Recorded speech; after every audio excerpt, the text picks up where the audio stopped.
Chapter 1007. The fall of Falcon Scott. Pretty soon, the distant horizon turned hazy with a myriad of flying horrors. The scene was eerily familiar.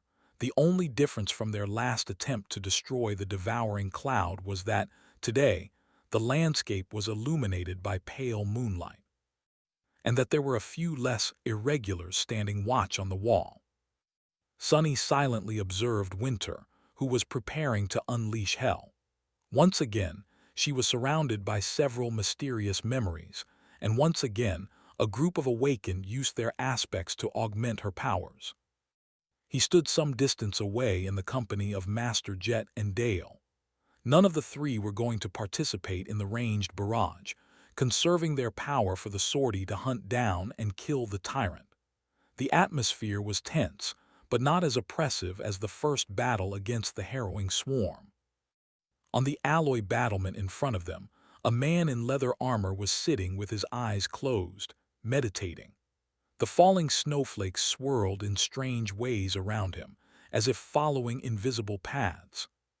He was one of Dale's awakened, and someone of whom Sunny knew. The man possessed the ability to open stable spatial rifts, and had been one of the candidates he had considered when assembling the cohort. Since no one knew where the tyrant was going to fall after having its wings cut by Roan, the strike team would need to get around the perimeter of the wall fast. If Roan succeeded, gods! Hearing Dale's quiet whisper, Sunny looked south and saw arcs of lightning dancing deep within the distant swarm. His face paled a little.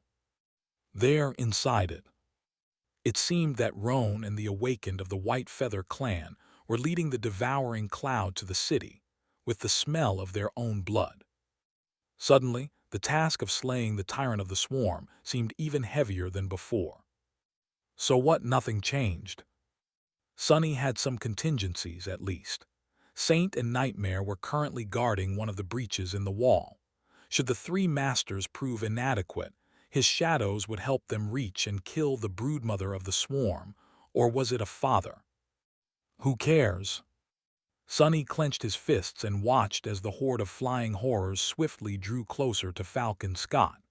Soon, the city defense systems opened fire once again, and so did Winter. The mass of brood beasts obscured the sky, drowning out the light of the moon. In front of the swarm, a horde of nightmare creatures moved, seemingly as desperate to escape from it as humans would be. Caught between the devouring cloud and the wall of Falcon Scott, they launched themselves at the alloy barrier, dying in scores under the barrage of bullets and arrows. Somehow today's battle felt more frenzied, more dire. Shrieks and howls of abominations fused with human shouts, all disappearing into the rustle of countless leathery wings. A dark expression appeared on Soul Reaper's face. Gripping her glaive, she said, "Hold, wait for the signal." At the moment, everything depended on Roan and his awakened. They had to lure the tyrant forward and bring it to the ground, so that the three elite ascended of the irregular company could sortie out, find it, and finish the creature off once and for all before it escaped. Seconds passed, then minutes, but the promised signal was not coming. Sunny felt his nerves reaching a breaking point when a swift shadow suddenly fell from the sky. It was not a brood beast, however. Instead, it was a young awakened woman wearing the white colors of her clan, her armor decorated with beautiful etchings of hawk feathers, and marred with blood. Sunny remembered seeing her several times in the sanctuary, back when Sky Tide had still ruled over the chained isles. The young woman landed gracelessly on the battlement and staggered, barely keeping her balance. Then she looked around, took a step toward Master Jet and stumbled. Dale caught and supported her, his face grim. Soul Reaper frowned. "What happened to sending us a signal? Where's the tyrant?"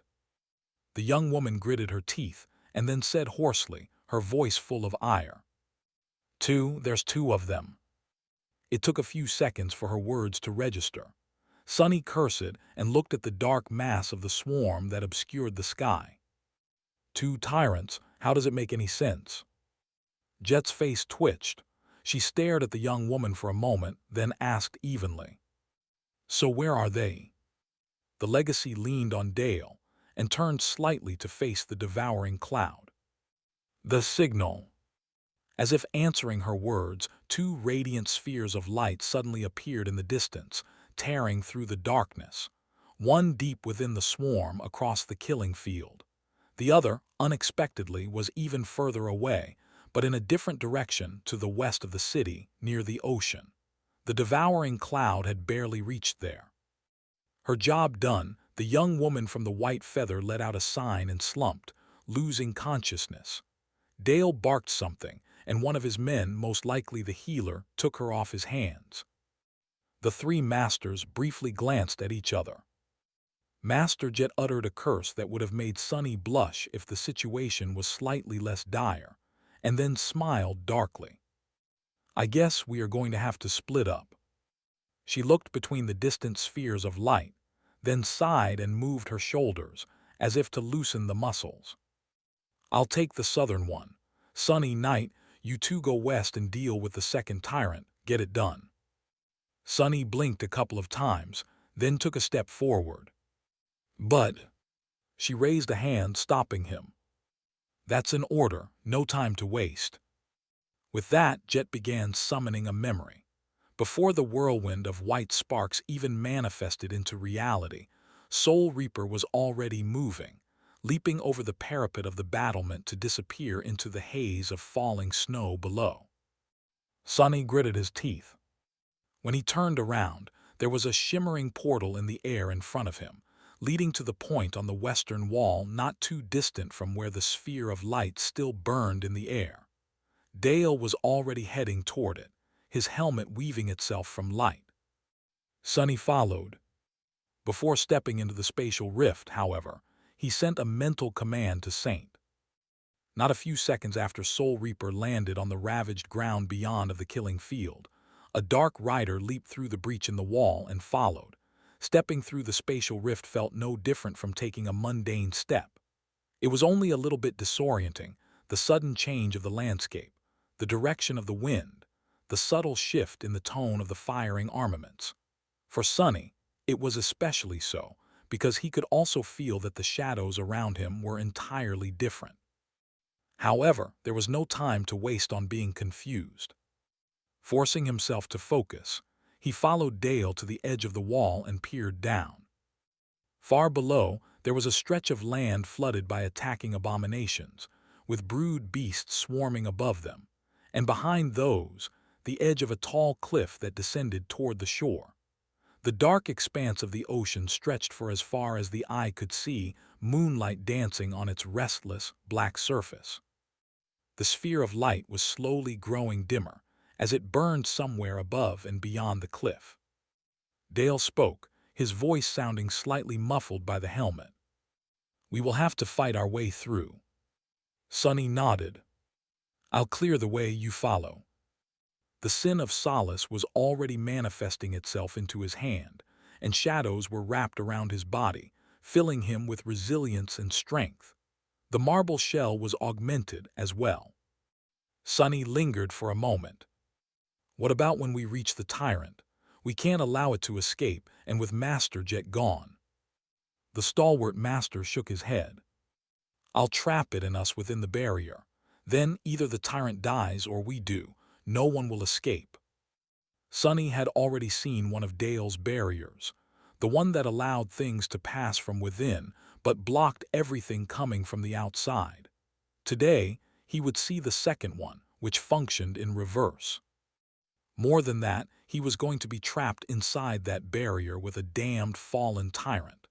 If they wanted to be sure of the result, there was no better way. Great, I'll be going then.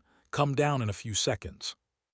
Instead of summoning the dark wing, Sunny simply turned into a shadow, slid over the edge of the battlement, and swiftly glided down the surface of the wall. In a moment, he was already on the ground, emerging from the darkness with the jade giant whistling through the air. By the time Dale landed behind him, using some sort of rope memory, half a dozen abominations were already bleeding on the ground. The defenders on that section of the wall had already received orders to support their sortie, as well. shifting their fire to help the Ascended create a corridor through the mass of nightmare creature. Granted, they were spread too thin between the devouring cloud and the abominations attacking the wall in a desperate attempt to escape from the swarm, so the results were modest. At least Sonny did not have to worry about catching a tungsten round with his back. Goddamn great. Sonny and Dale rushed forward, fighting their way through the tide of frenzied nightmare creatures. The stalwart master used his heater shield and heavy-flanged mace to crush and break the abominations, flinging their bodies out of the way. Sonny simply cut through them, rending the hideous body with the jade blade of the Sin of Solace.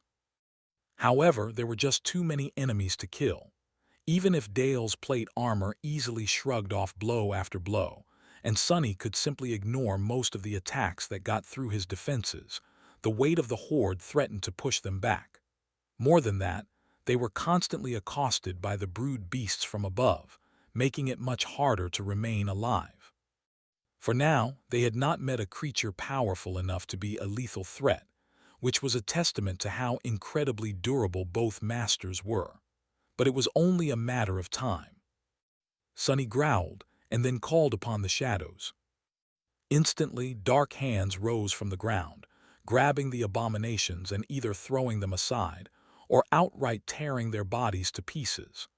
Black chains whipped in the air, obliterating lunging brood beasts. If you have a good memory or two, use them now. Dale bashed a leaping abomination with his shield, turning its body into bloody paste, and tore something off his belt. In the next moment, there was a blinding flash, and then a sound akin to the roar of an angry dragon shook the world. Sonny smelled the carnage before he saw it. In front of them, a morbid path of charred corpses cut through the horde. Dale pushed Sonny forward and lunged into the momentary rift in the mass of nightmare creatures. That one has to accumulate charges for a long time. We won't be able to use it against the tyrant. Sonny snarled as he ran. We need to find the damned bastard first. Don't hold back.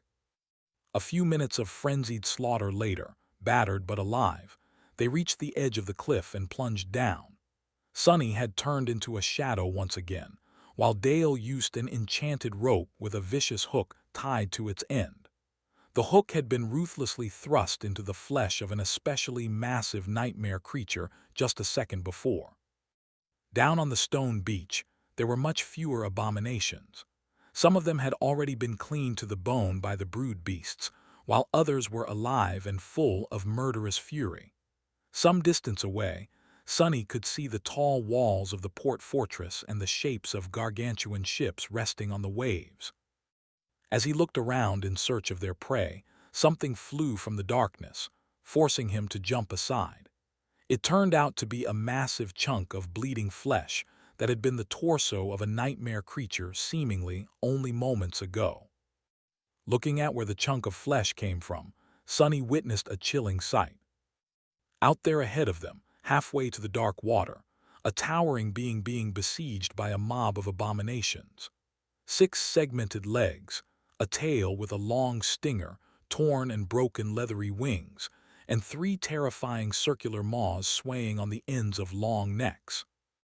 As he watched, one of the monstrosity's maws shot down, biting into the body of a powerful nightmare creature. With a violent twist, the creature came undone, rivers of blood and viscera spilling onto the cold stones. At the same time, the other 2 maws shredded a couple more abominations, swallowing large chunks of them whole.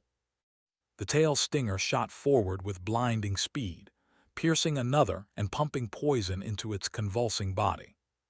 Sonny looked at the macabre scene with dark resentment. Be careful of what you wish for, I guess.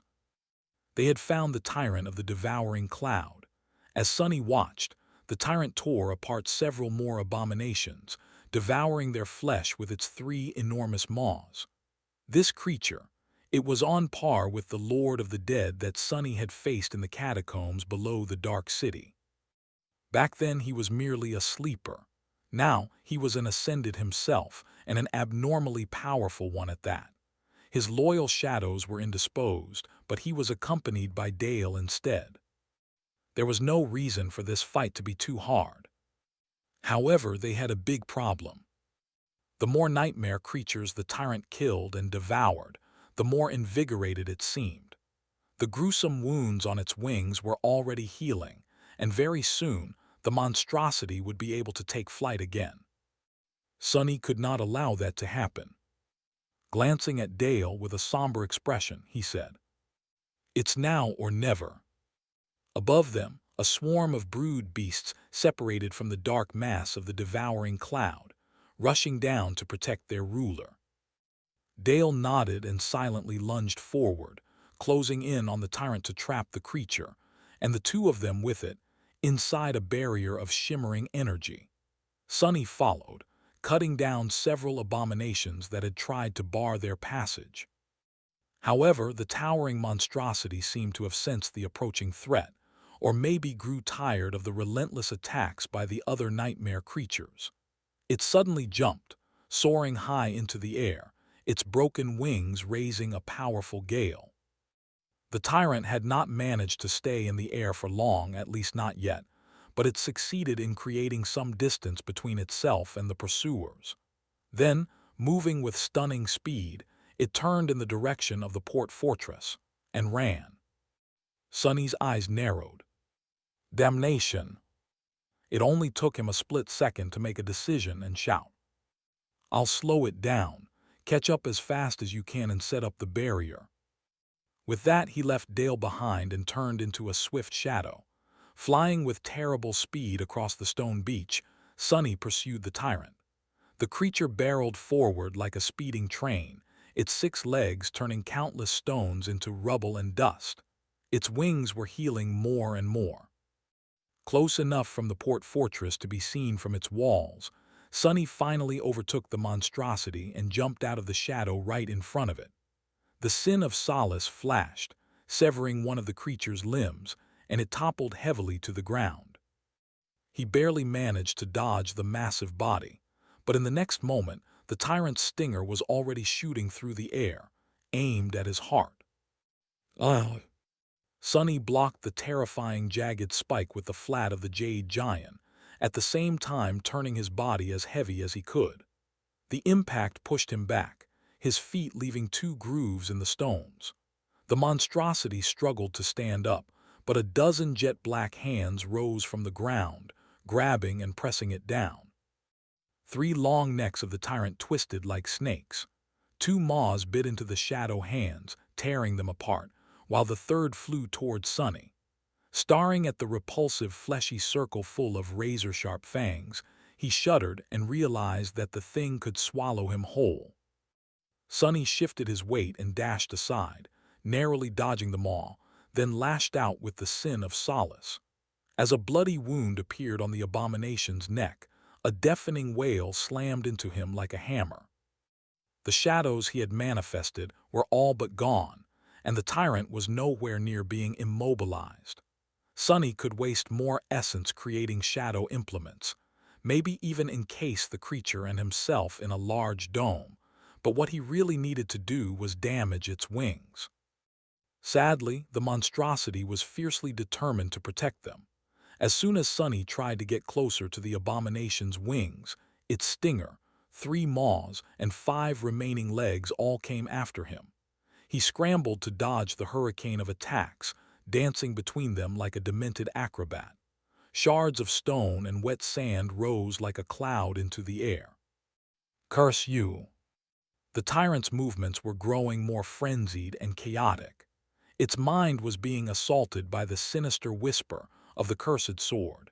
The effect of the enchantment was going to persist, too, driving the monstrosity utterly mad. Funnily enough, the same erratic behavior seemed to be repeating in the skies above them, where a large portion of the devouring swarm seemed to have lost a lot of its unnatural cohesion. They would only cease to be a threat to the city once both tyrants were dead, though. The massive abomination understood that there was something strange going on with its mind, as well. It tried to disengage and lowered itself to the ground, as if preparing to jump again, Only this time its wings might have been healed enough to allow the tyrant to fly. No! Before it could escape, however, a dome of shimmering energy suddenly appeared around them. The tyrant jumped, slammed into the roof of the dome, and plummeted back down. The heavily armored figure of Dale slammed into its body, a flanged mace falling down to crush another of the creature's legs. The three of them were now locked inside the barrier. The tyrant would not be able to escape anymore. However, the dome of energy was not particularly large. It barely encompassed the enormous body of the winged monstrosity and a few meters of the stone shore around it, leaving Sunny and Dale no room to maneuver. It was like being locked in a tiny cage with a very angry, starving tiger. If the tiger was the size of a small building, had 3 heads, and possessed the tail of a scorpion, and had also been driven into rabid insanity by a whispering jade sword. Crap! The tyrant wailed again, its screeching voice full of madness and fury. Then it rose from the ground and all hell broke loose. Trapped in the small bubble of the energy barrier, the tyrant turned into a murderous hurricane. Moving with speed that was surprising for such a large creature, it thrashed and spun, trying to rip the hateful humans apart.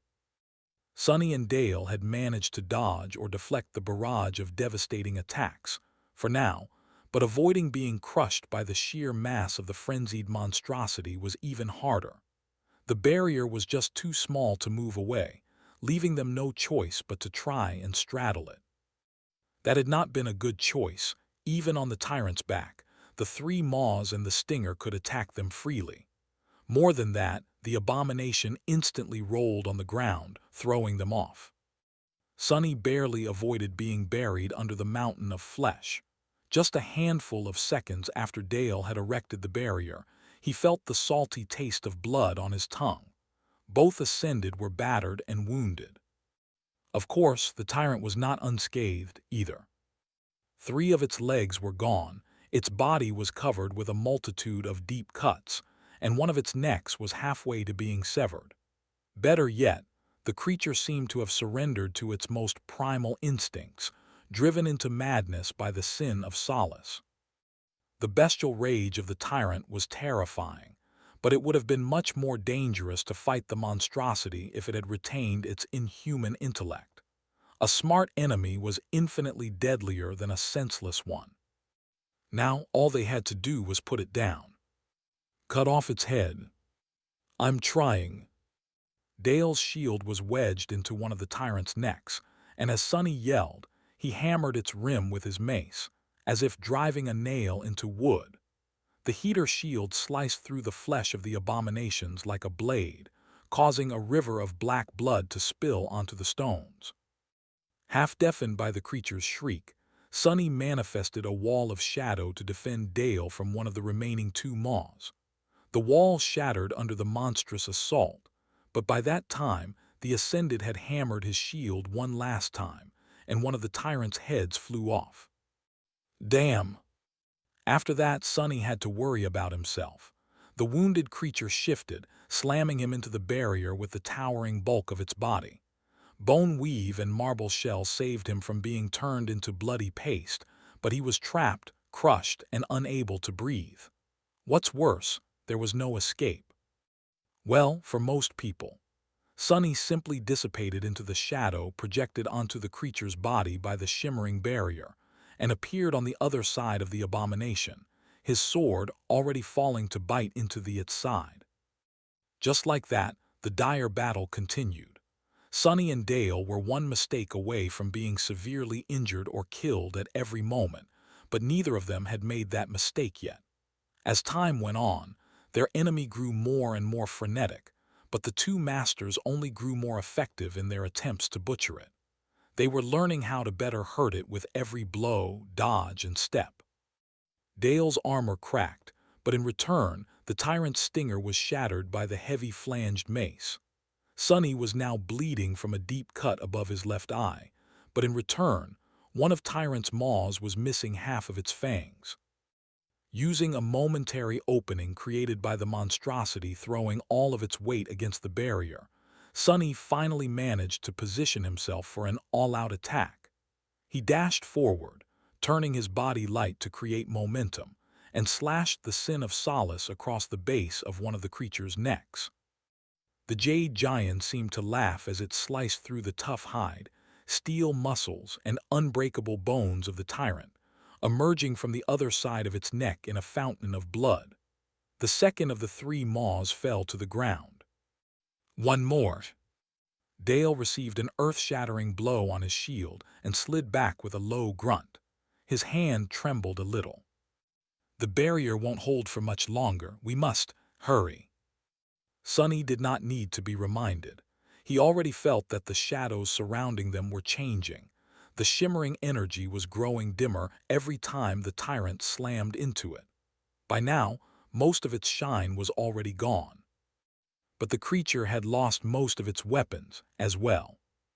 It was bleeding heavily, maimed and wounded, its speed gradually decreasing. Sonny knew not to let his guard down.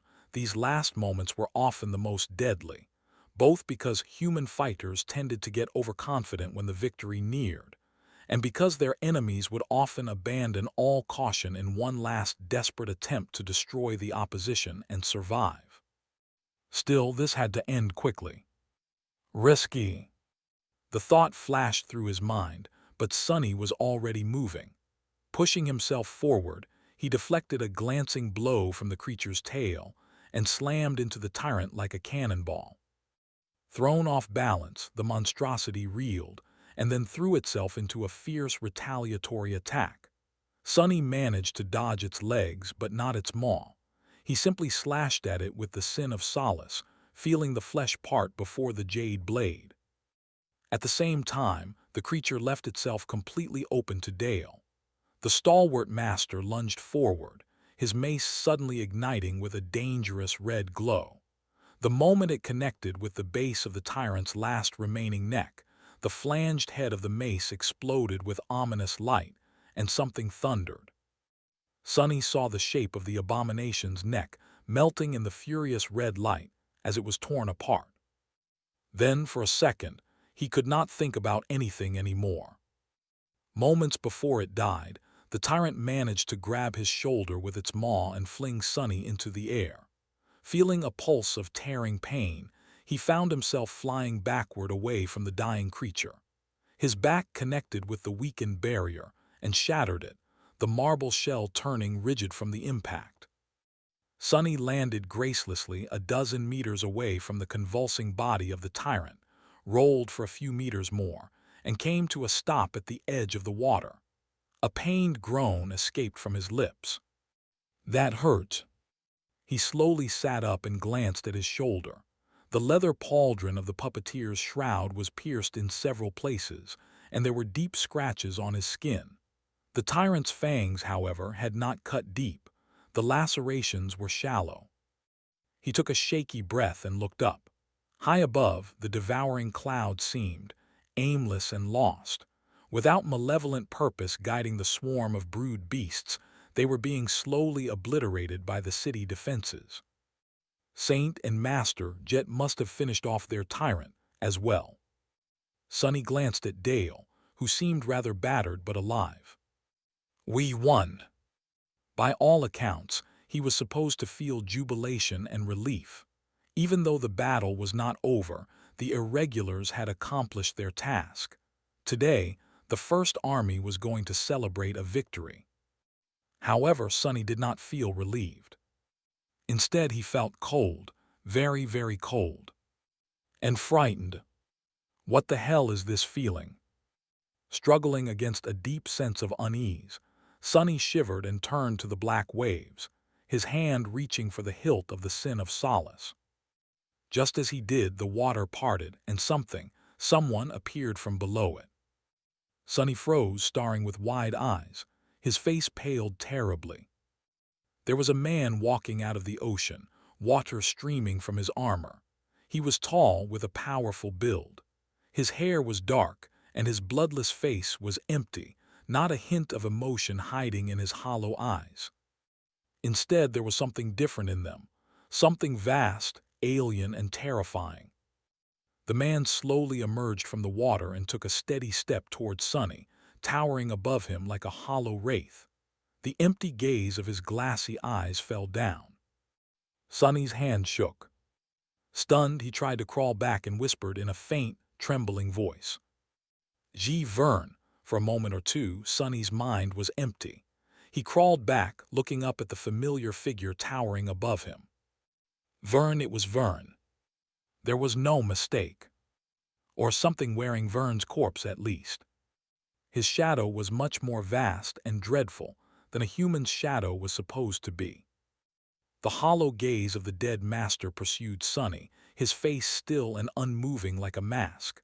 Behind him, the dark waves stirred and more figures rose from the water. Men, women, dozens of them, hundreds even. They marched forward like an army of the dead, silent and emotionless, their eyes drowning in darkness. All their shadows were wrong. The people of Low 49 that Sonny had left to die. He recognized all of them, staring at the undulating surface of the ocean in horror. The terror. Strangely, it was the contemptuous laugh of the cursed sword that shattered his paralysis. "Look, lost from light, your sins have come to haunt you." Sonny shuddered, coming to his senses. "What sins, you bastard? I did everything I could to save them." The insidious voice laughed again, then whispered, its hissing words falling like drops of poison. "Weakness is also a sin, you pitiful worm. It is the greatest sin of them all." Sonny snarled, then rose to his feet and froze for a split second, thinking feverishly about the situation. After chasing the tyrant, he was now behind the city. There were tall cliffs between the ocean and the northern wall of Falcon Scott, so nothing could escape the shore without being torn to shreds by the defensive armaments.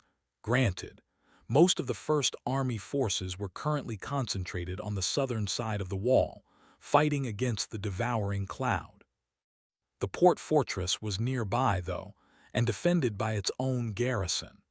Bloodwave and the Awakened of the House of Night were also there, protecting the anchored ships and overseeing the loading of the refugees.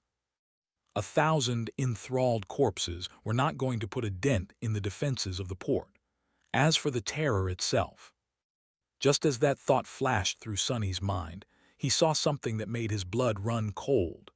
There, behind the slowly advancing figures of the drowned residents of Low 49, the black water seethed and boiled, releasing even more thralls. Nightmare creatures, thousands of them, were rising from the waves, all moving with the same silent, harrowing dispassion. He took an involuntary step back, then steeled himself and raised the sin of solace. The terror's thralls could not be allowed to reach the port. Hundreds of thousands of refugees were currently there, with even more already on the ships.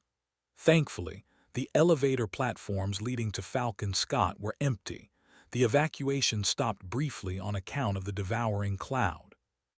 The defenders of the city had also spotted the new threat. Powerful beams of light fell from above, illuminating the silent horde. A moment later, a hail of bullets was supposed to tear into it. But it didn't. The spotlights moved on, as if not noticing anything. Instead of an obliterating barrage of heavy rounds, all that came were a few sporadic streams of rifle bullets. The armaments on the wall of the port fortress were silent, too. Sonny felt a chill run down his spine. The hex. He did not get a chance to finish the thought. Vern suddenly disappeared, moving with much more speed than he had been capable of as a human. Sonny shifted, trying to deflect the incoming attack, but his reaction was too slow.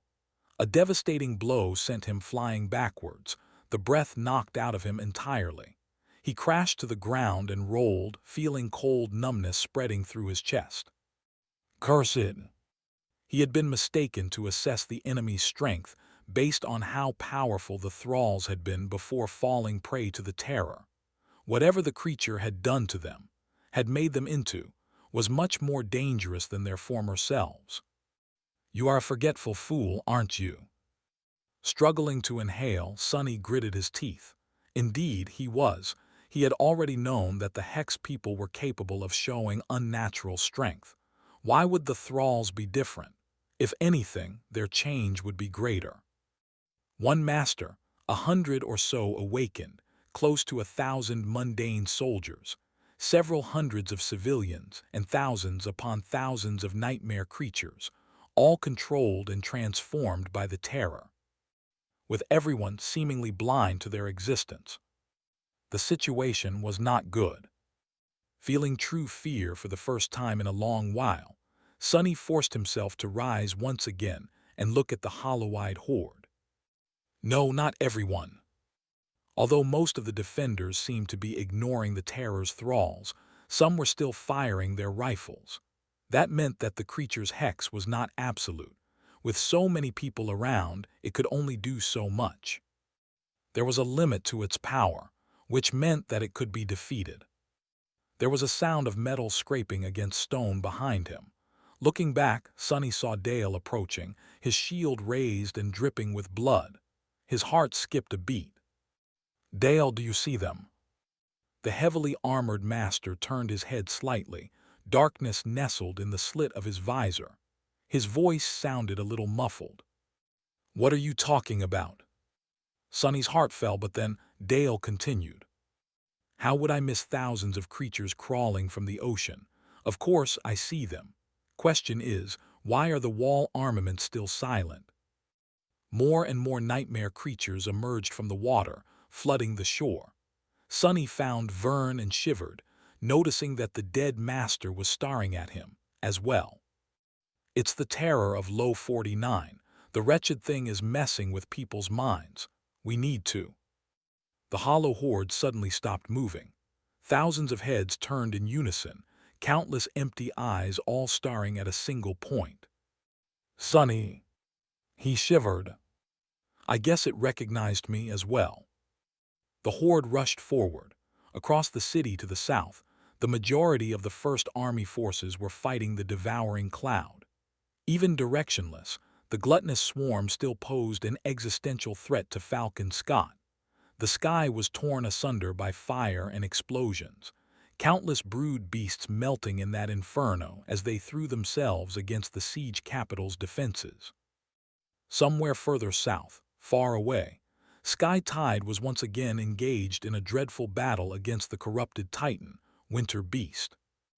And yet here, on the shore of the dark ocean, a new threat appeared, one that was perhaps no less dangerous than the devouring cloud. Worst of all, no one except for two masters and a handful of disparate soldiers seemed to be aware of it. Or so Sonny had thought. The moment the hollow horde surged forward, the port fortress finally came alive. Numerous turrets turned their barrels, unleashing an onslaught of bullets at the thralls of the terror of the depths. Bright beams of light once again shone on the shore, and several rail guns thundered, cutting rifts through the horde. Arrows and magical projectiles fell down like rain. The thralls had turned out to be too powerful to be obliterated by the sudden assault, but they did slow down for a moment.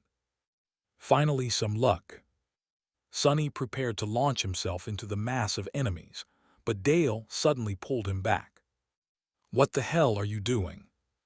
The stalwart master glanced at him calmly, then shook his head. "There's no time for that. The real enemy is the terror, not its puppets. You need to go find Bloodwave, or someone from the House of Night at least. They need to find the creature and destroy it before it's too late." Sonny blinked. "What about you?" Dale turned to the advancing horde, lingered for a moment and shrugged. "I'll stay and make sure that they do not breach the wall of the port." There were a lot of words left unsaid, but they both understood the implication. Dale was best at stationary defense, while Sonny was swift and elusive. Their roles were decided for them by that simple reality, and there was nothing to discuss. The heavily armored master took a step forward, raising his shield and mace. "Go, Sunless, don't linger." Sonny opened his mouth, then closed it without saying anything.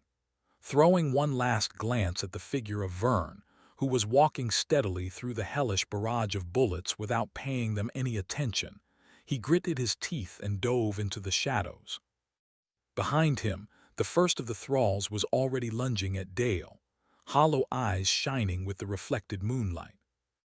Damn it, damn it, damn it. Swiftly gliding through the darkness, he soon reached the wall of the port fortress and scaled it, emerging from the shadows on the battlements. Here, a chaotic flurry of activity was boiling, soldiers and awakened feverishly sending rivers of bullets, arrows, and magic into the horde of thralls. On the other side of the wall, Sonny could see a large crowd of terrified refugees filling a large courtyard below.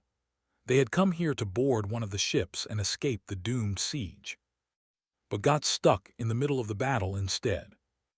Ignoring the grim sight, he ran across the battlement toward the citadel of the fortress.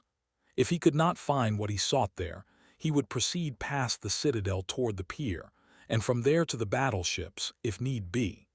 As Sonny ran, he looked around, hoping to see someone from the House of Night among the defenders. He got lucky sooner than he had expected. The wall of the port fortress had towers rising above it at set intervals, each serving as a bunker.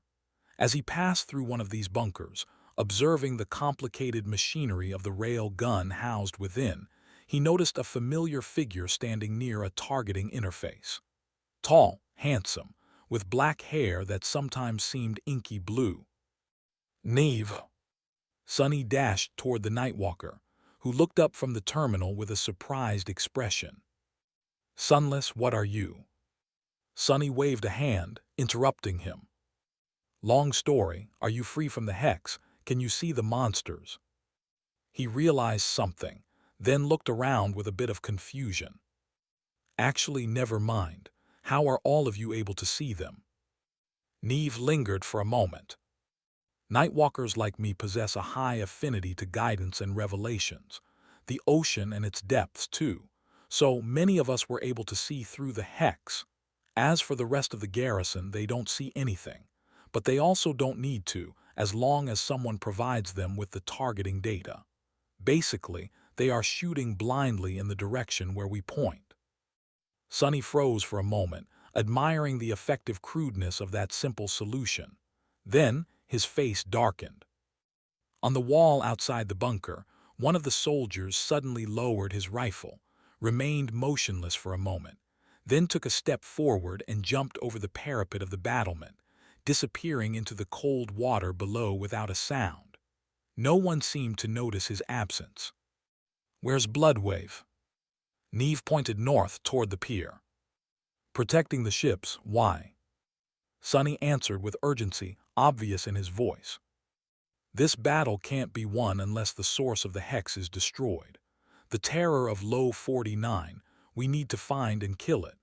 Staying on the defensive will only allow that fiend to propagate its influence throughout the city, killing countless people and growing its army. The House of Night and your saint are our best bet. The Nightwalker stared at him for a few moments. His tired face paled a little. You want us to abandon the ships, dive into the ocean, and fight the terror in its territory? Sonny simply nodded. Exactly, and I'll dive with you too. Neve hesitated for a bit, then sighed. Well, all right, follow me then. I'll take you to see my uncle. Sonny blinked a couple of times. Wait, that's it. I thought I would have to persuade you. The Nightwalker gave him a strange look. I was persuaded the moment you said this battle can't be won unless. That terror is one of the priority targets anyway, so come. Let's hunt the bastard down. As Neve and Sonny made their way across the wall of the port fortress, the battle grew louder behind them. Sounds of screams rose into the night sky, and the battlements beneath them shuddered. Ignoring all of it, they rushed forward. As they ran, Neve yelled, Have you ever fought in the water? Sonny spared him a tense look, remembering the harrowing journey across the dark sea of the Forgotten Shore. The boat Nephi's had built of demon bones did not survive till the end. Once, the Nightwalker let out a nervous laugh. How did it go? Sonny gritted his teeth. I'm alive, aren't I? There was not much choice, anyway. Neve was probably the only ascendant of the House of Night inside the fortress. The rest were protecting the battleships sailing across the strait. Bloodwave was going to need all the help he could get, so Sonny had to join the hunt for the dreadful terror. Plus, he wanted to. The abominable creature deserved to die, and especially so by his hand. Won't be easy, though. Sonny had a couple memories that would help him perform well underwater, but he lacked the experience of fighting in the depths of the ocean. Worse than that, Shadow Step and Shadow Manifestation would be nearly useless there. A shadow needed a solid surface to exist, and those were hard to find where he was going. Actually, Sonny was not sure how his aspect would function underwater. Much more distressing was the fact that he did not know a lot about the terror of Low 49 and what the abomination was truly capable of. The fact that it relied on mind attacks and manipulation suggested a lack of physical might. But even then, such things were highly relative when it came to corrupted creatures. Really, he was not even sure that the terror was of the corrupted rank. What the hell am I doing here? The Sin of Solace laughed, forcing him to grimace. It did not matter. Even disregarding the fact that he had a personal score to settle, the creature had to be destroyed to protect the city. But what are you doing risking your life to protect that city? It's not like you, lost from light. Sonny did not really know how to answer, but he refused to let the voice of the sword distract him from the task at hand. They were already on the pier, moving swiftly to its end. Some distance away, two gargantuan battleships rested on the black waves. He looked around, not noticing the distinct figure of the enigmatic saint anywhere. Where is Bloodwave? Is he aboard one of the ships? Neve gave him a confused look as he took his midnight blue coat off. Beneath it was a black wetsuit, an armor memory already weaving itself from sparks of light. What do you mean? He's in the water, of course, below the ships. Sonny blinked.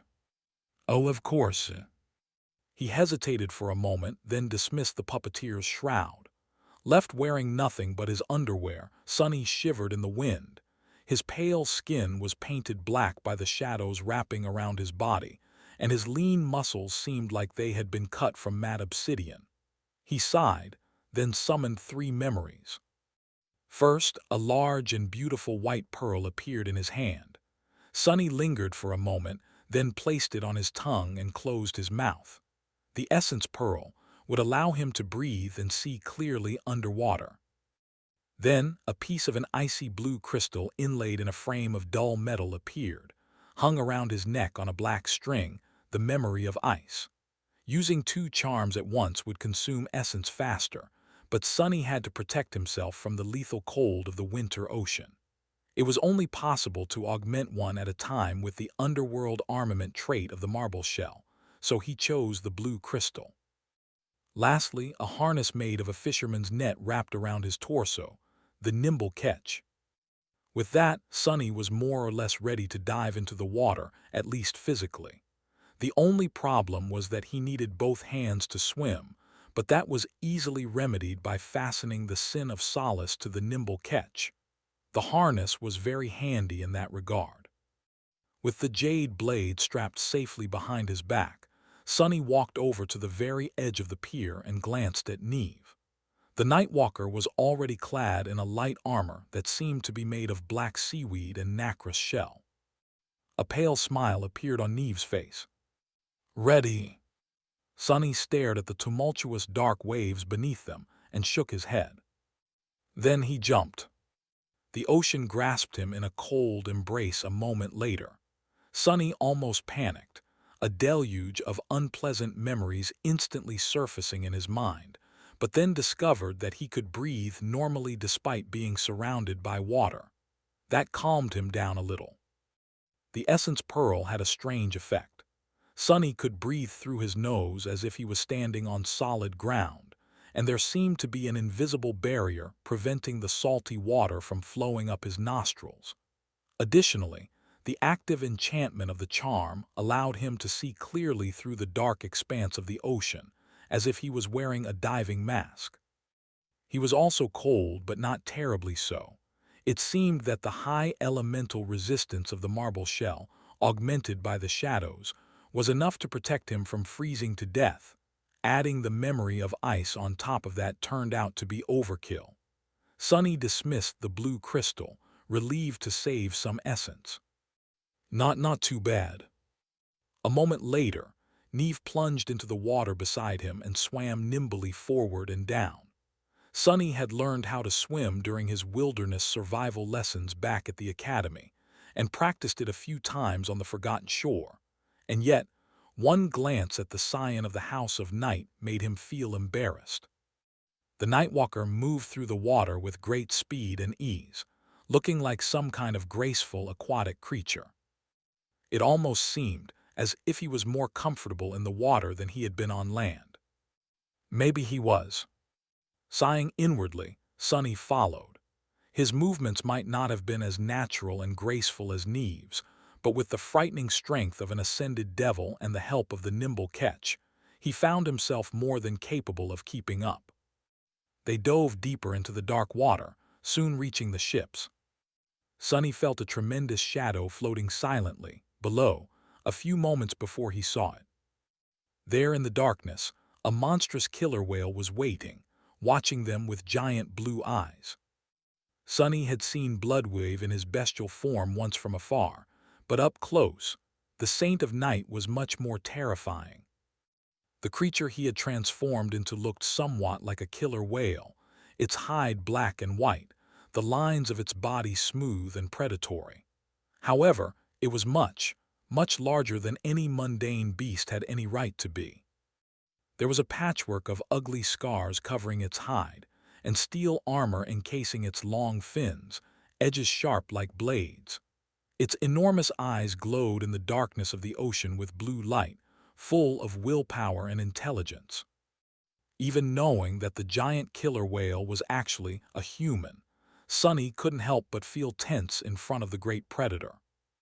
Since the beginning of the siege of Falcon Scott, Bloodwave had rarely shown himself. He mostly remained underwater, protecting the anchored ships and fighting those nightmare creatures that would try to attack the city from the depths. Army Command did not dare leave the port fortress and the vulnerable vessels without a defender. And yet today, that was exactly what had to happen. While Sunny stared at the mighty Saint, Neve glided forward and then hovered in front of the killer whale's snout, keeping himself in place with barely noticeable movements of his arms and legs. The tall master looked tiny beside the giant creature. Huh. Sunny realized that he did not know how to communicate with others underwater. He couldn't really speak or even open his mouth unless he wanted to lose the essence pearl and suffocate. There was probably a system of signs one could learn, but he had not done that in advance. The world was silent. Not quite. Actually, the ocean was full of sounds. They were just strange and muffled, reverberating through his bones as if he was hearing them with his entire body. The noise of the battle above was like a low, all-encompassing, distant roar. Sunny knew that sound was supposed to propagate very far in the water, but had no tools to distinguish and interpret what he heard. Nevertheless, the Nightwalkers seemed to possess some method of sharing information. A few moments after Neve approached Bloodwave, the killer whale shifted slightly, staring into the depths of the ocean. His pupils narrowed. Then a strange thing happened. The eyes of the great predator remained clear and blue, but the water itself seemed suddenly tinted dark crimson around them. Sunny felt extremely uncomfortable, as if Bloodwave did not like what was happening at all. Then the sensation passed as swiftly as it had appeared, and the ocean was normal once again. Neve turned around and beckoned for him to come closer. Struggling against the instinctual fear of large predators, Sunny swam toward the monstrous killer whale. Once he got close, there was suddenly a familiar voice in his ears. "My uncle agrees. We have to kill the terror." Sunny stared at the Nightwalker silently. Neve tilted his head a little. "Oh, you can't speak. Well, there's nothing to discuss, anyway. All the available information about the creature was already given to us by Tyrus of White Feather. We can only attack the terror and do our best. How is your resistance against mind attacks? Sonny made a fist and raised his thumb.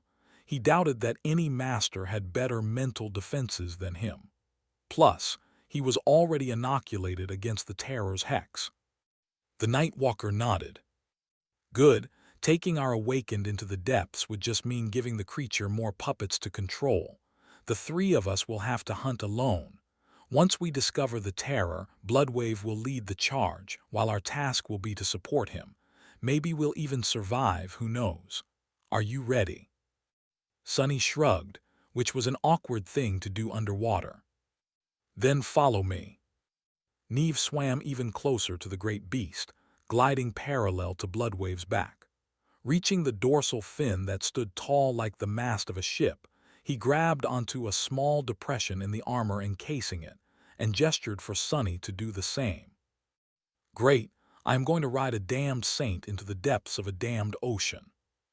Cursing his fate, Sonny followed the Nightwalker's example, and latched himself to the killer whale's fin like some sort of hitchhiker fish. He could feel a vast, powerful heartbeat somewhere below him, and a mighty presence that was beyond all mundane senses. Neve's voice resounded once again in his ears. Don't let go. Well, unless you feel like the pressure is too great for you to handle. I don't know how deep the terror hides and how deep you can dive. Sorry, Sunless. You'll have to learn how to traverse the abyss fast and on your own.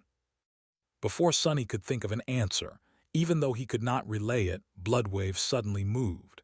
His great body lunged forward with stunning speed, and a powerful current almost threw Sonny off the fin.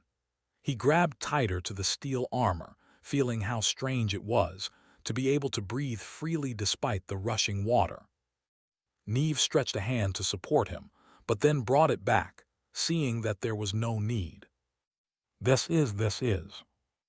Riding a giant killer whale into the dark depths of the ocean was perhaps not the strangest journey Sonny had made, but it was definitely up there with the weirdest of them, especially considering that the whale was actually a saint of the great clan Knight. The whole situation would have been comically surreal if it wasn't so dreadful. A terrible enemy waited for them at the end of this journey. Bloodwave journeyed away from the shore, submerging deeper and deeper into the watery abyss. The world around them was ruthlessly cold and absolutely lightless, eerily similar to the sky below of the Chained Isles, but much more frightening. In fact, that was not the only similarity. The deeper they went, the more Sonny felt as if something was pressing down on him.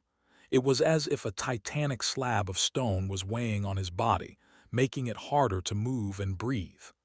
The feeling was not dissimilar to the torturous force of the crushing, and thinking of that analogy made him very, very uneasy. The crushing was capable of killing even saints, after all. He tried to control his breathing. No mundane ocean can kill a saint, and in terms of sturdiness, I'm not that far from one. Down and down they went. The deeper Bloodwave descended into the vast, boundless, dark abyss of the ocean, the more disturbed Sonny felt, and he had already been deeply uncomfortable before taking the plunge into the shallows. There was nothing but emptiness and oppressive darkness both above and below them, stretching endlessly into the unknown. Even though Sonny could see through the water, unlike how it had been in the impenetrable darkness of the cursed sea of the Forgotten Shore, he was still distressed. The depths of the ocean were not a place meant for humans. They were its opposite. Coming here voluntarily was nothing but pure madness. I might have misunderstood the Nightwalkers. They are all lunatics. He shifted slightly and glanced at Neve, who was holding tightly to the fin of the monstrous killer whale. The currents battered them, and the pressure was slowly growing unbearable. The scion of the House of Night was not exactly calm, but his unease was caused by the prospect of fighting a corrupted terror, not the watery abyss itself. Strangely, Sonny's feelings were reversed. The terror of Low 49 was a harrowing foe indeed, but he had faced plenty of those. The ocean, on the other hand, was an alien, unfamiliar, and fundamentally hostile space. It was abysmal in the purest sense of the word. Grimacing, Sonny pulled himself closer to Bloodwave's fin and waited. He did not know what exact means the saint was using to track the hidden terror. There was some pattern to his movements, but Sonny wasn't sure what it was. Sometimes, it felt as though the great predator was choosing the direction at random, but one thing remained constant. They were always moving deeper into the darkness. Neve had not spoken to him again, but there was also no reason to. Sonny briefly considered summoning the extraordinary rock to relay his thoughts, but then discarded that idea. He had nothing useful to say, and making too much noise could attract unwanted attention. Who knew what horrors hid in the dark depths beside the terror? At some point, he felt a coughing fit rising from somewhere in his lungs and nearly panicked.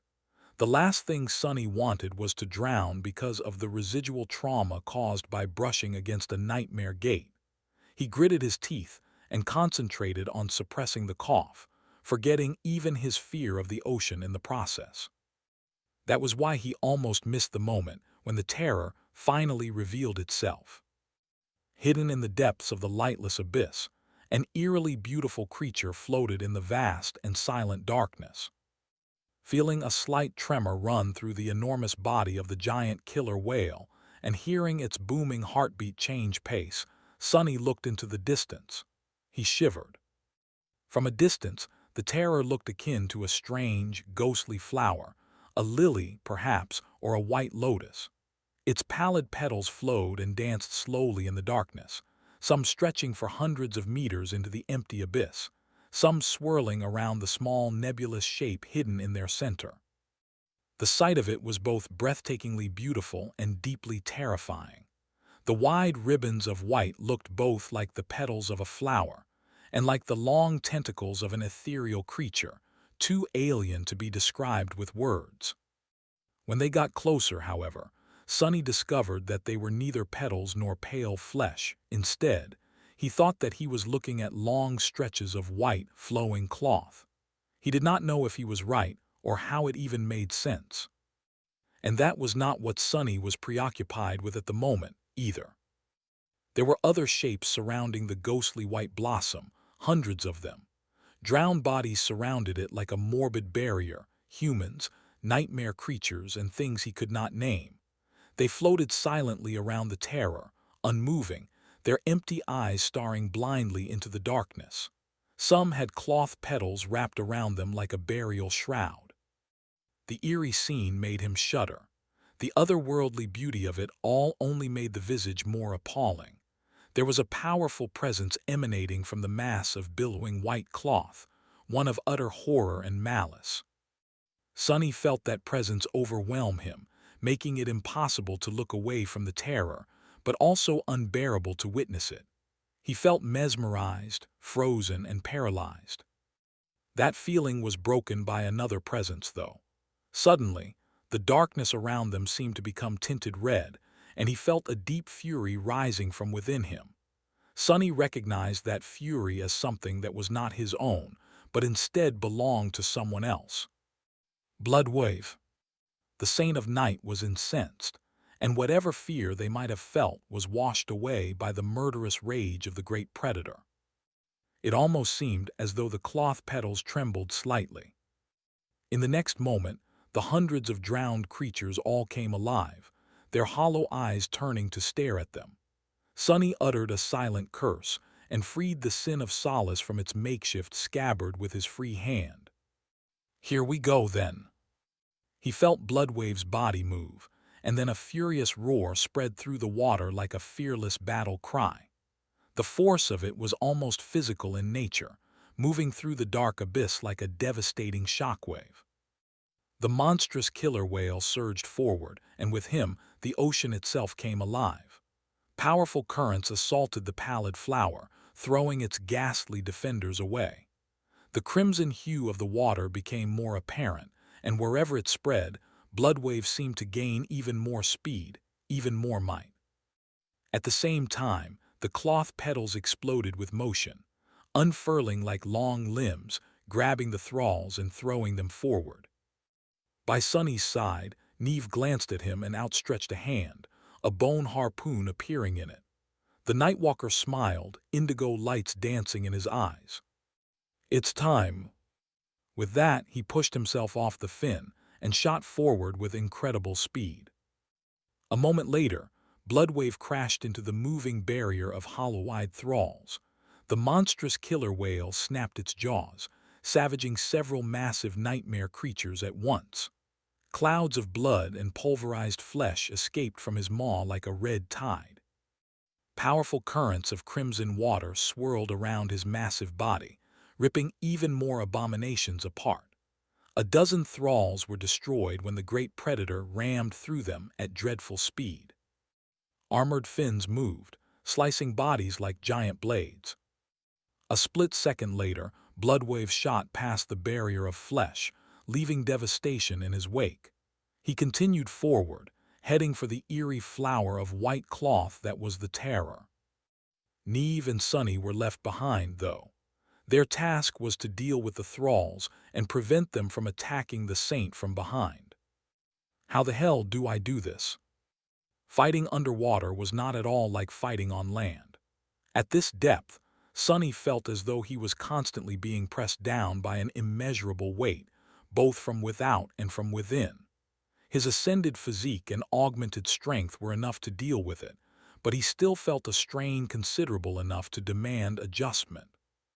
It was a lot like fighting, while under the effect of the crushing. More importantly, though, there was nothing to support him here. Usually, a fighter's might came from being grounded. Without the ground under Sonny's feet, his blows would lack power. They would also push him away with the same force that had been exerted on the enemy, making battle flow and positioning a nightmare. So he saw two ways to fight effectively. One was to grapple the enemy and use their own body as support, bringing combat to an extremely close range. He would be greatly disadvantaged in such a scenario due to the length of his blade.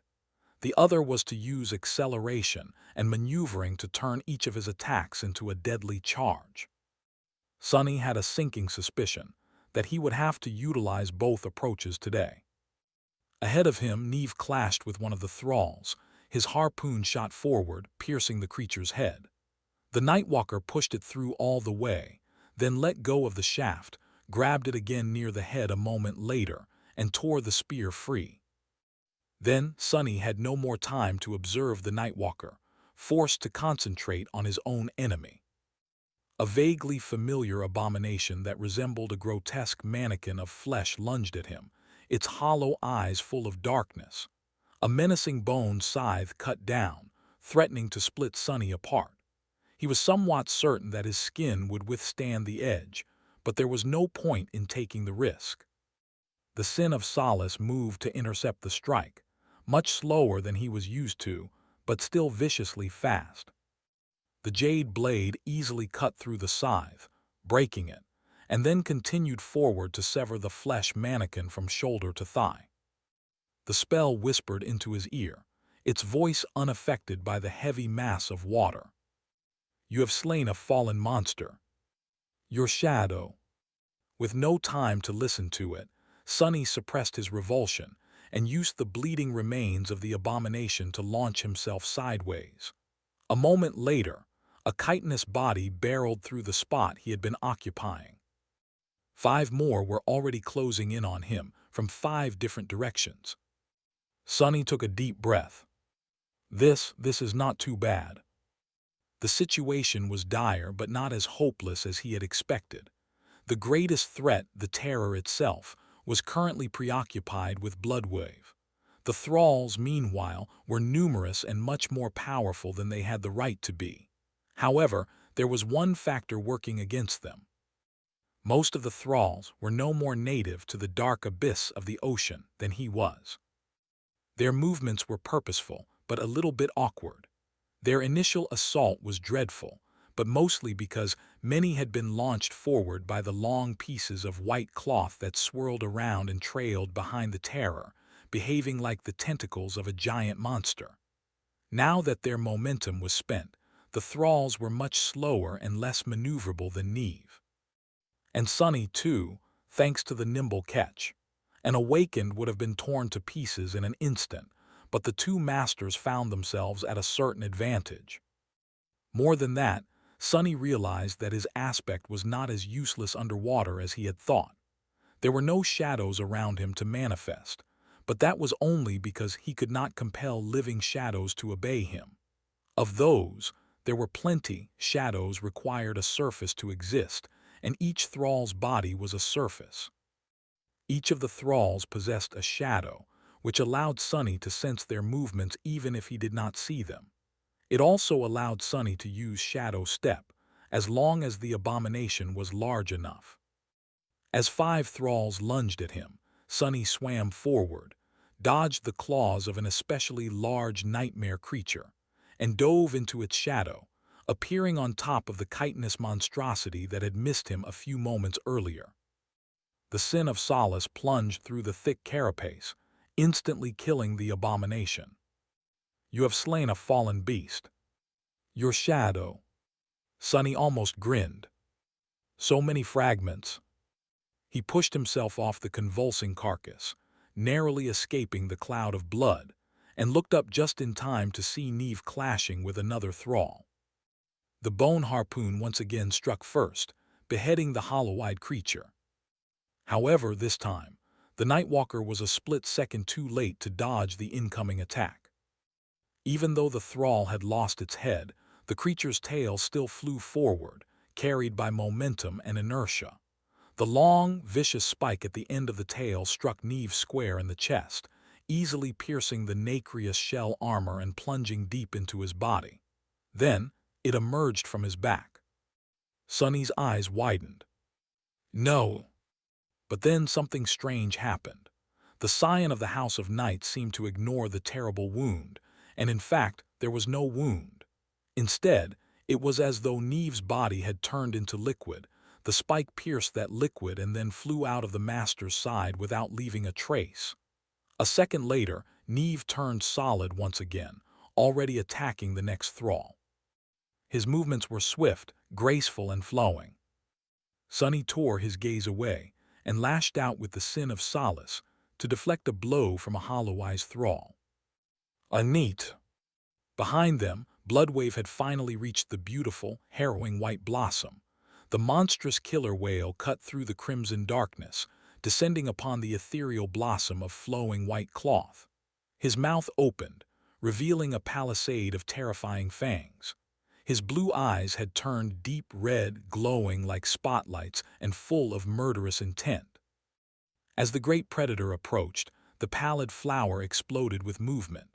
The shorter petals swirled, creating a barrier of white cloth around the small, unclear shape hidden in their center. The longer ones, which had been drifting gracefully on the currents, suddenly contracted and shot forward like tentacles. Bloodwave roared. Powerful currents surrounding his body churned, surging forward to meet the petals.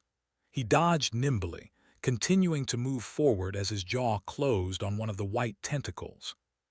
There was no blood, no torn flesh, and no crushed bone. It was as though the petal was indeed nothing but white silk, and damaging it was like cutting a piece of lifeless cloth. Sunny did not see much of what happened after, because he had his own problems to worry about. There were just too many thralls around him, all powerful enough to pose a serious threat. Even with most of them assaulting the port fortress somewhere far away and above, the terror's drowned guard was enough to kill him, and Neve 10 times over if they were not careful enough. Damn it! Propelling himself forward through the dark water, Sunny collided with a hideous creature made of iron and bone. The Sin of Solace passed through the abomination's body, cleaving it apart. However, the next thrall was already upon him. 2 human hands wrapped around his throat, trying to rip it open with dreadful strength. Sunny's skin turned hard as stone and resisted the pale fingers, but he still found himself being strangled.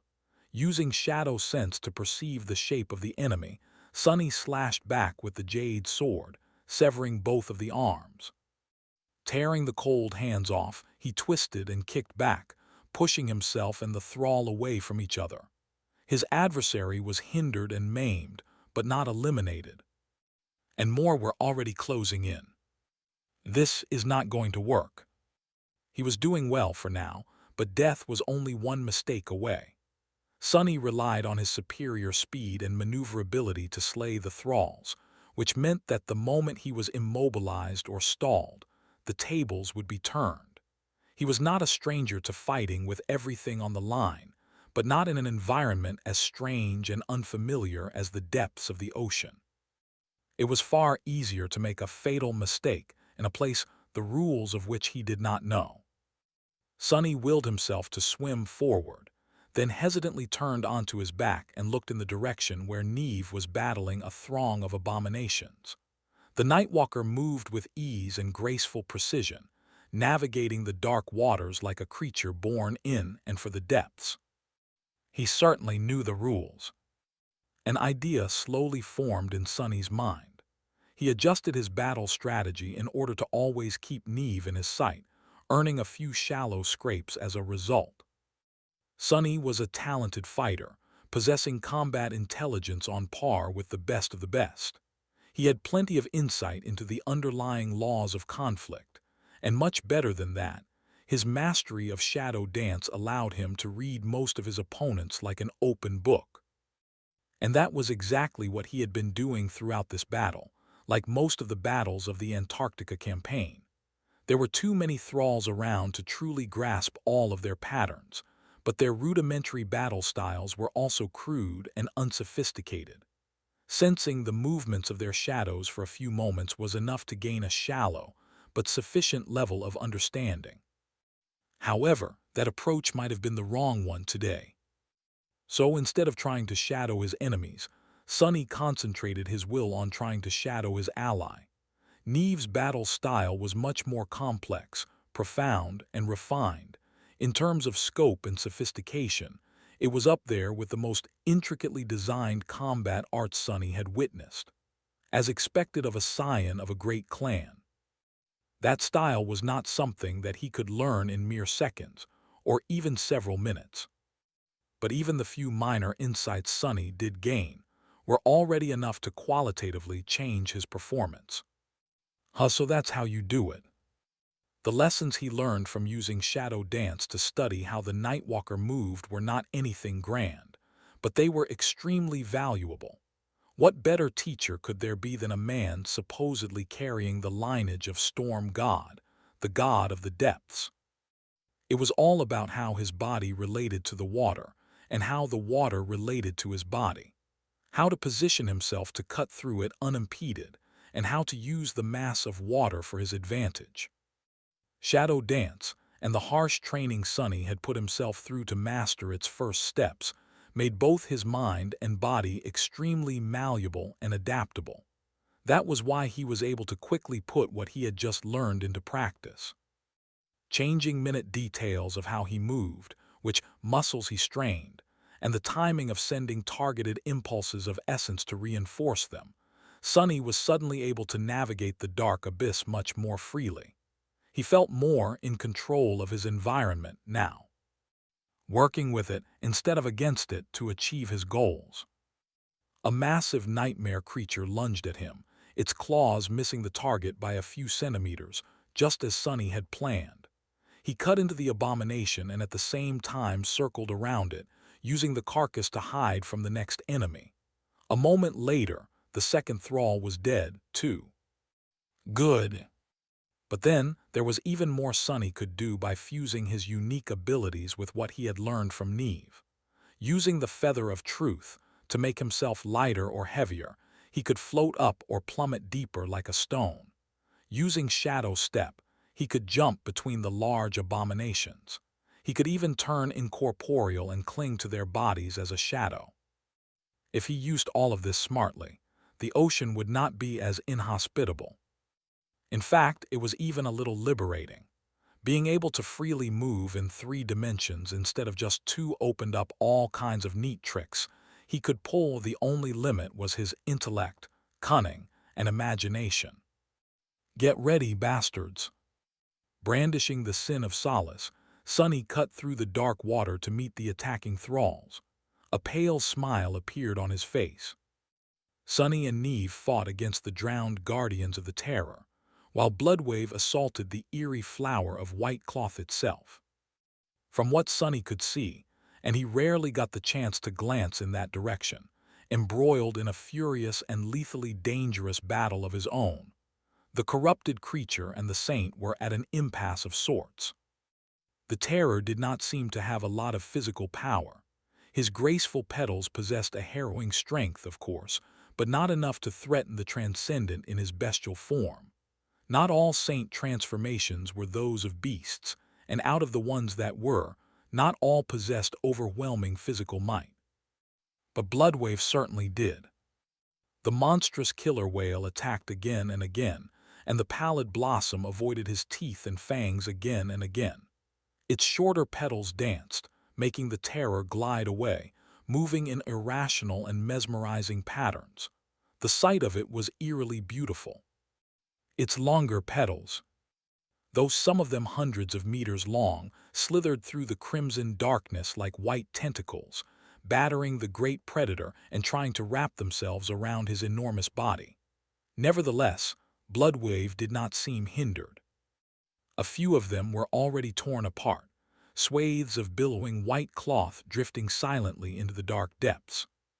Some distance away from the two clashing giants, Sonny and Neve were feverishly battling the legion of hollow-eyed thralls. The cold abyss was littered with blooming clouds of blood and sliced remnants that floated around them like a morbid veil. Almost 100 abominations had already been slain, but twice as many still remained. Cursed! The Nightwalker was a good partner in this battle, perhaps even the best Sonny could have hoped for. And yet, he still missed his shadows. Granted, neither would have been of much help in the depths of the ocean. Stone knights were not exactly the best divers, and neither were horses as far as he knew. Sonny, meanwhile, had grown somewhat confident about fighting underwater. He had managed to learn a few things by observing Neve, and understood how to deal with the unbearable pressure by borrowing from his experiences with the crushing. Everything was going well. Sonny decapitated another thrall, then spun, bringing the sin of solace in front of him. A creature that had been hidden by a cloud of blood suddenly lunged forward, only to impale itself on the jade giant. He had sensed its shadow long before the abomination appeared in view. His lungs were burning, which was a concerning thing when one was deep, deep below the surface of the ocean. However, Sonny knew that it was just a sign of physical exertion. The essence pearl was still supplying him with a steady stream of air to breathe, and although he felt tired, that tiredness was nowhere near being debilitating. With every kill they made, the number of thralls attacking Sonny and Neve diminished. They had already survived the assault of the full 300, so fighting against the remaining two was much more manageable, and it would only grow more manageable soon. So why do I feel so uneasy? Sonny shivered, allowing himself to drift down for a brief moment. Indeed, despite the fact that they seemed to be prevailing, his heart was growing heavier with each kill. It did not make any logical sense, but nevertheless, Sonny's intuition seemed to be telling him that he was missing something. But what? There was not much time to think between the clashes with the abominable thralls, mostly because Sonny had to spend that time observing the dark waters around him and frantically calculating how and where to move in order to survive, as well as put himself in position for the next attack. And yet, the longer the battle went on, the more it felt as though something was not right. What is it? He would have said that it was too easy, but it was not. Fighting hundreds of menacing thralls underwater was one of the hardest and most demanding battles he had the misfortune of going through in the southern quadrant. Sonny was not only pushing his limits, he had ventured well past them, going so far as to learn an entirely new dimension of combat. Even then, it was barely enough to keep him alive. Perhaps Perhaps it was the fact that the terror of Low 49 had yet to launch a devastating mental assault on them, or pull some other diabolical trick. Not that it was not already doing more than enough. In fact, the powers that the pallid blossom wielded were truly harrowing. It was controlling thousands of thralls that laid siege to the port, spreading its hex through the garrison of the fortress and the First Army soldiers manning the northern section of the wall, puppeteering hundreds of abominations that sought to kill Sunny and Neve, and fighting a powerful saint, all at the same time. It was just that Sunny had expected something more. The bitter defeat he had suffered at Low 49 left a mark on his heart. Although he did not want to admit it, the truth of the matter was that Sunny was afraid of the terror. Was that fear irrational? The marble shell gives me high protection against mental attacks. It is currently an ascended attribute, one rank below the terror, but it is also augmented by my shadows. Bloodwave and Neve, I don't know what tools they have to defend their minds, but anyone from a great clan has to have a great arsenal of memories at their disposal. Maybe the truth was just that simple. The three of them were too tough to be affected by the terror's greatest weapon. As he dispatched another thrall and briefly met Neve, the two of them grasping hands to propel each other in different directions, the sin of Solace sighed. Such a fool! Sunny grimaced, raising the jade giant to meet another enemy. He had grown accustomed to the cursed sword striking at all his deepest insecurities, the lack of education and intelligence, mostly emotional, being one of them. However, why had the sin of Solace spoken now? What was I thinking about? The three of them being highly resistant to the terror's most powerful means of attack, and before that, about how many things the creature was doing at the same time, from fighting Bloodwave to controlling the assault on the port fortress. He continued to slay one thrall after another, becoming more and more distracted by the feeling of impending doom. His intuition was almost screaming now. I don't get it, damn. Sunny tore through a group of abominations, gritting his teeth. Luckily, there were much fewer of them left, so he had some space to think. Because of that, a random thought found its way into his mind. I wonder how Dale is doing. Then he froze, which almost cost him an eye. Dale and the other defenders of Falcon Scott must have obliterated a lot of the thralls on the shore by now. And here in the depths of the ocean, Sunny and Neve had killed their share as well. And the terror, which had been spread thin, controlling all of them, was freed from the burden of commanding the thralls. With each of its puppets the humans destroyed, the creature was gaining back the ability to concentrate all its powers into a single point. Suddenly chilled to the bone, Sunny turned around to see the battle between the terror and the saint. But he was a few moments too late. Some distance away, the ethereal flower suddenly swirled, its beautiful petals billowing outward like a current of white silk. Ghostly tentacles of flowing cloth shot toward the charging saint, too swift and insidious to dodge. As Sunny watched in fear, Bloodwave's head became enveloped by the silk, his glowing eyes disappearing from view. The body of the monstrous killer whale shuddered, moved weakly, and then grew strangely still. Gods! He saw something much more frightening as well. Two of the longer petals were already flying through the dark abyss, approaching Sunny and Neve. They were fast, too fast, inescapable. He had no time to dodge or even react. There were no thralls close enough to hide in their shadow, and not enough time to try and swim away. All Sunny managed to do was slash forward with the sin of Solace. The jade blade met the white petal, cutting through the cloth.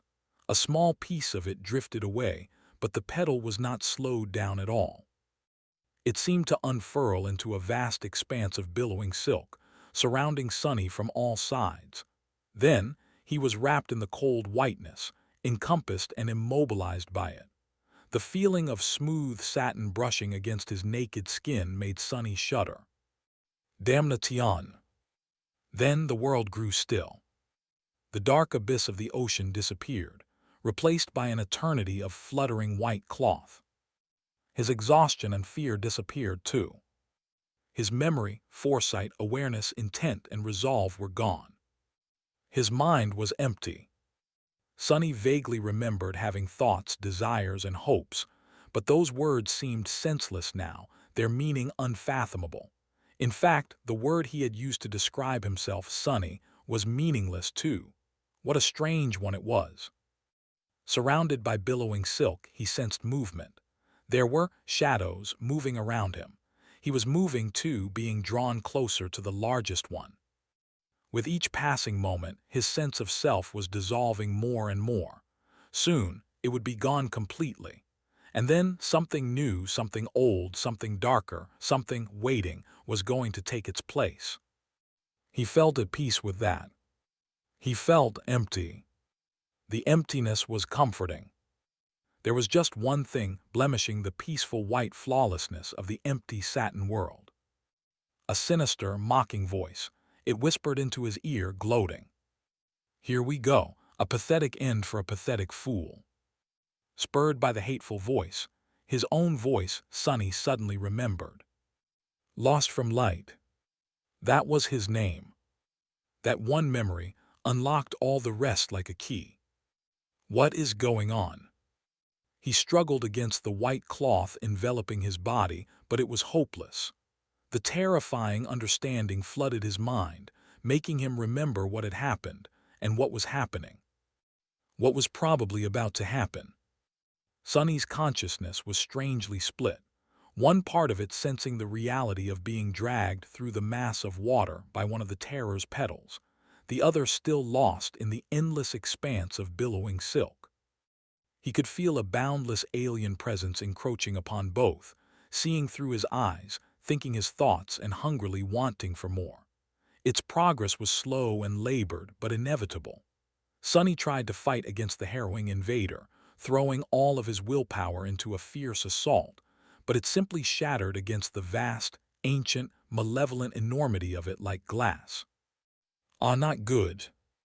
His thoughts were slowing down. Suspecting that fighting the terror in the mindscape was a futile endeavor, Sonny tried to free himself from the physical bonds instead. However, his arms were pressed tightly against his body, and the white cloth refused to part before the blade of the sin of solace, like the flesh of other nightmare creatures usually did. He wasn't going to cut through it, while only being able to move his wrist a tiny bit. Curse it! Sonny could vaguely sense the shadows of Neve and Bloodwave some distance away from him. It seemed that he was the only one trying to struggle against the terror's petals. Both were probably still mesmerized. Why was he not then? The sin of solace and possessing a true name might have helped, but it could not have been the only reason. Bloodwave was the enigmatic saint's true name, as well, and yet the monstrous killer whale was motionless, silently drifting on the currents in the dreadful embrace of white silk. Which meant that this small degree of awareness was probably the result of Sonny's unreasonably high resistance to mental attacks. Even though he now shared his head with the terror, a part of his mind was still fighting against it.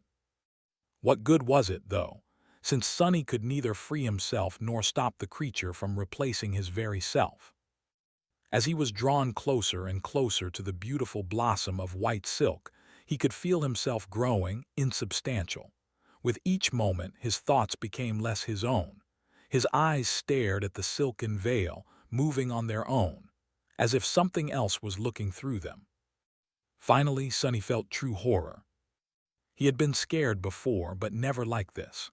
Sensing something else take possession of his body, while utterly helpless to resist the slow dissolution of his will, it was the realization of all his deepest, most guarded fears.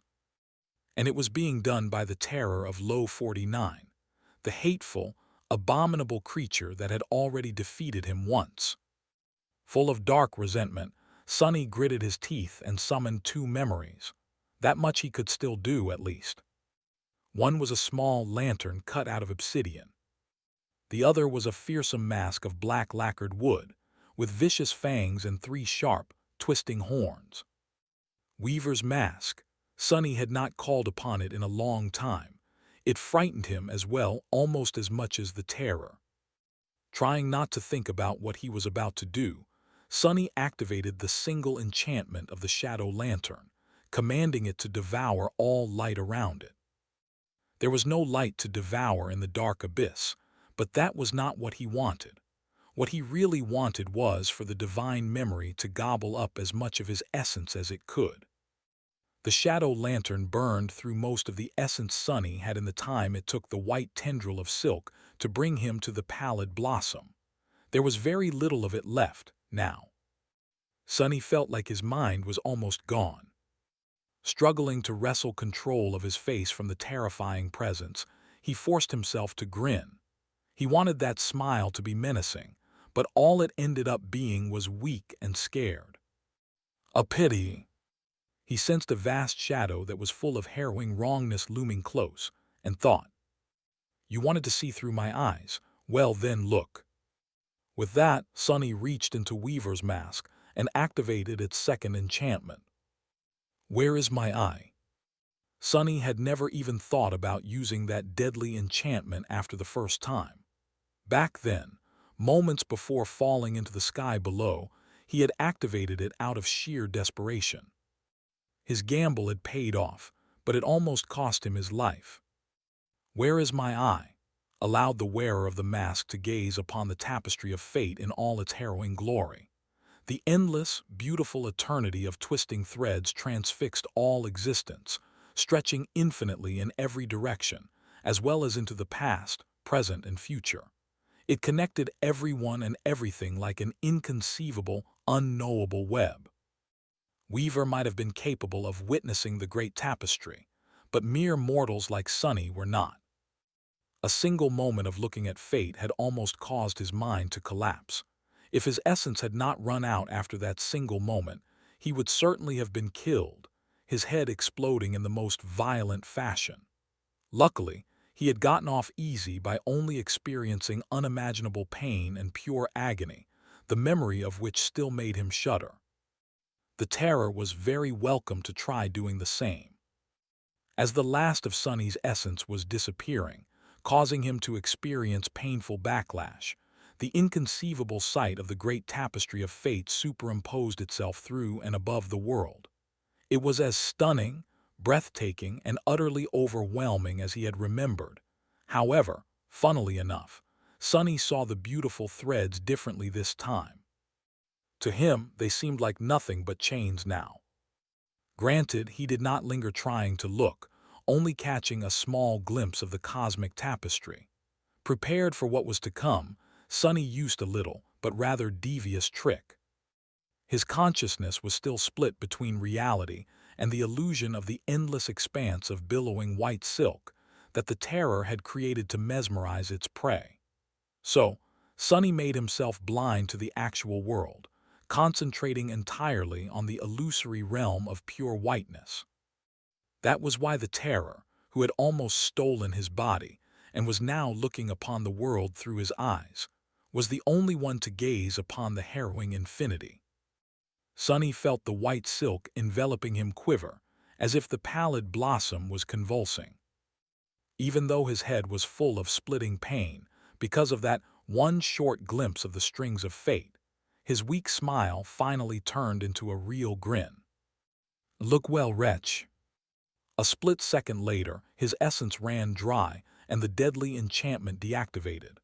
The tapestry of fate disappeared, and Sonny suddenly found himself freed from the alien presence devouring his mind, or rather, it was still there, but now stunned and writhing in pain. The physical binding of white silk that wrapped his body had come a little loose, as well.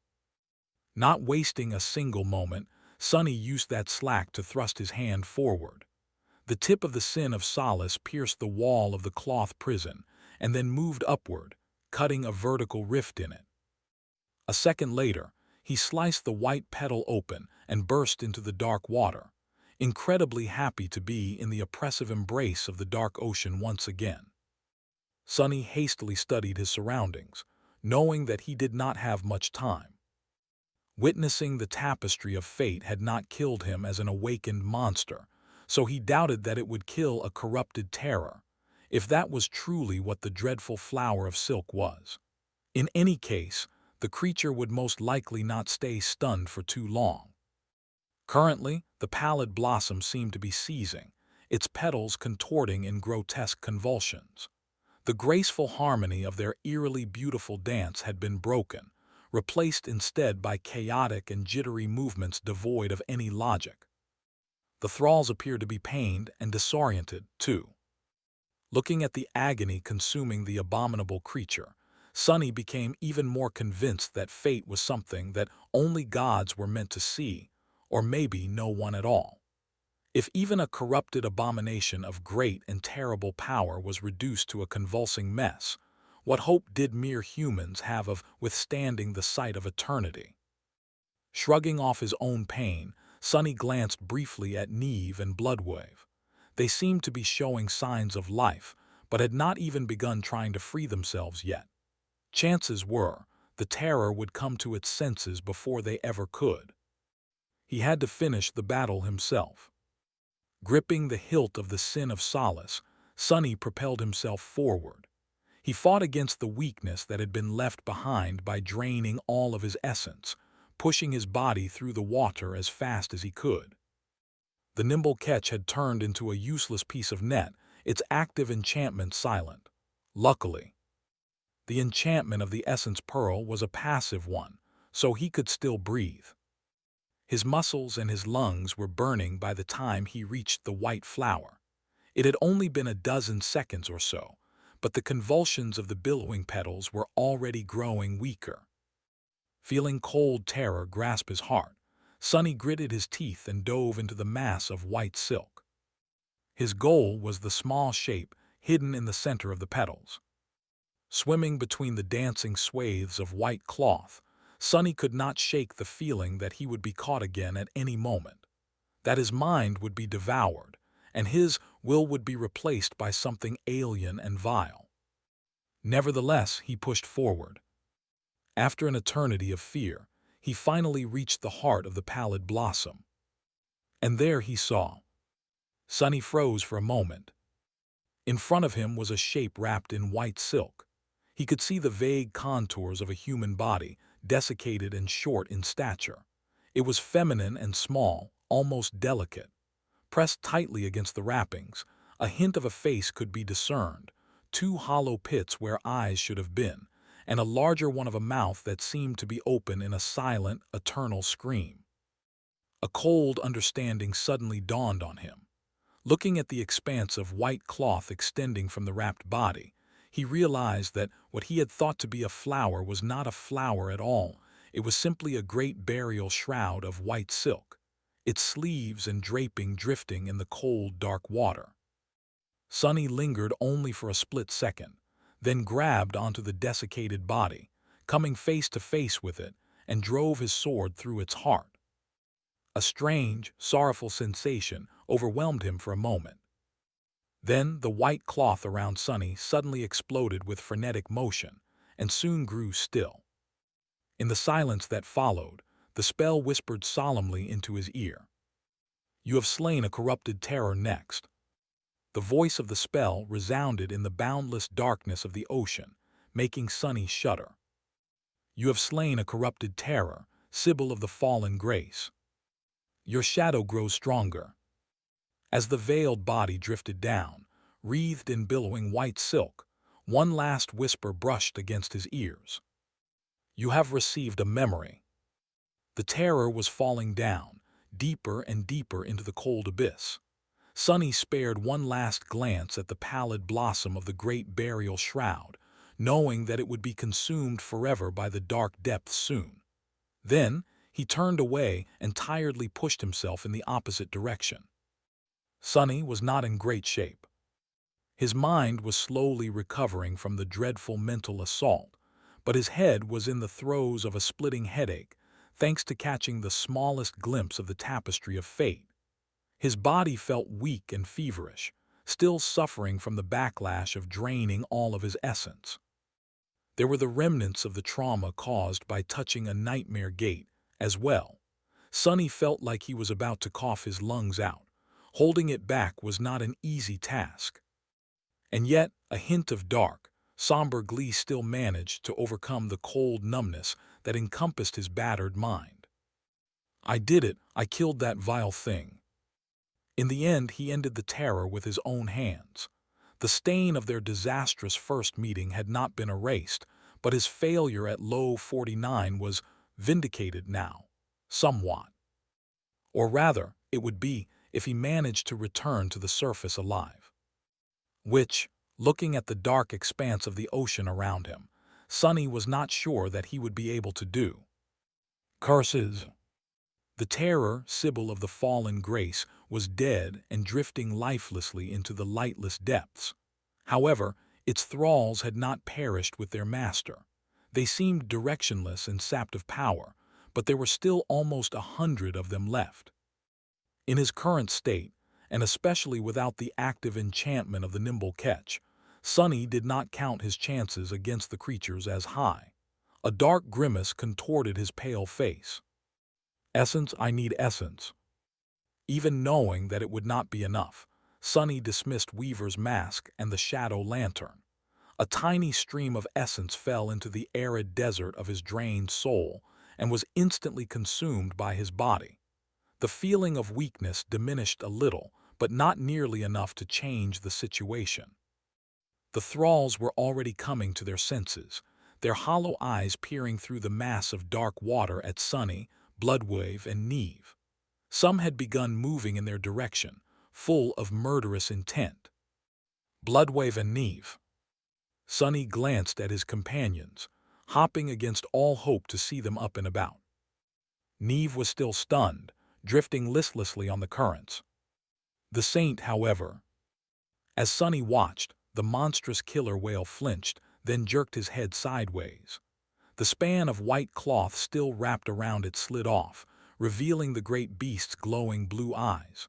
For a moment they seemed disoriented, but then sharp intelligence shone through the fog of confusion, obliterating it. An indignant growl escaped from Bloodwave's mouth as he gazed at the drowning remains of the terror and the approaching swarm of the liberated thralls.